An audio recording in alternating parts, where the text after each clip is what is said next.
Welcome back to Breakfast Television. We are thrilled to welcome to the program columnist and author Elizabeth Renzetti, who examines feminism from all angles in the new book. It's called Shrewed, and this is, a hilarious examination, but also a serious one at that. So here it is, a wry and closely observed look at the lives of women and girls. Good morning to you. Welcome to Calgary. Good morning. Great to see you, and we can really take this conversation in many directions, but let's start with the humor piece.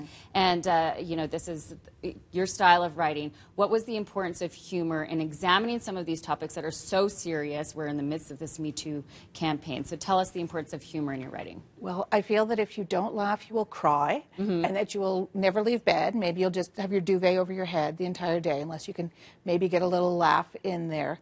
Also, people, in my experience, and I've been a columnist for a long time, don't like necessarily to be lectured at, but if you approach them in a spirit of humor and sort of good fun, you maybe can just slide your point in there when they're not really looking. Right. It opens the door. It opens the door, and Yes. it's a little welcome mat for people. Okay. Absolutely. A humorous welcome mat to some pretty, Yes. serious content. And you examined, there are many, many examples of injustice against women. What was your objective, and what were you hoping the value would be to compile these stories, these case studies within humorous essays, and what were you hoping people would get out of it? I think just the idea that this is not, feminism is not over. It's just beginning, really. I interviewed Germaine Greer, the famous Australian feminist, in the book, and she talks about how, I said, what do you think about feminism now? And she said, it hasn't even started. We don't even know what the enemy is at this point. So the whole idea that some of us talk about a post-feminist world, but I think we have to recognize that injustices that happen to women as a group are still ongoing, and they're structural and they're systemic, and we need to do something about it. They're ongoing, and there seems to be more of a conversation taking place, particularly with social platforms. Yes. And there is a positive and there is a negative side to that. So what do you see as the future for young feminists who are out there and their platform is social media? What do you hope for young feminists?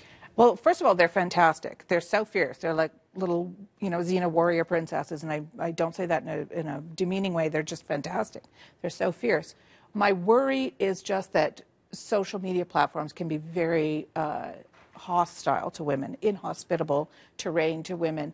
You get a lot of trolling. You get a lot of people being called terrible names if you express feminist opinions. And social media platforms don't do a very good job up until this point of making their platforms hospitable to women. So I do worry that we might lose some of those voices. That would be my greatest fear. There was a suggestion within the book that should there be a social media platform that was created and run by women, that would be utopic and maybe something to consider. But the way that you describe these instances is, I would say, alarming and brave. Was there any desire to hold back? Did you ever sort of read over things and think, maybe I should eliminate this because it might put a bad taste in people's mouth? Or how did you approach?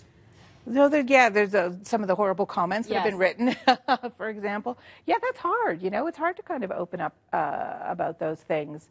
And as a journalist, you're taught never to write about yourself. This is considered verboten, or at least it was when I was a young journalist. But I felt also that making the personal connection actually makes people more interested in it, and it strikes a more resonant chord, because there are lots of people out there who have experienced those kinds of things. And if they see that I have as well, then I think it just makes it more relatable. Absolutely. There will be an event tonight where there will be a Q&A, and so you'll have the opportunity to pick your brain at the Memorial Park Library on the second floor. That's tonight at 7 p.m. And in terms of the feedback that you've had, I spoke with you off camera just briefly and saying that I really identified with many pieces to the book.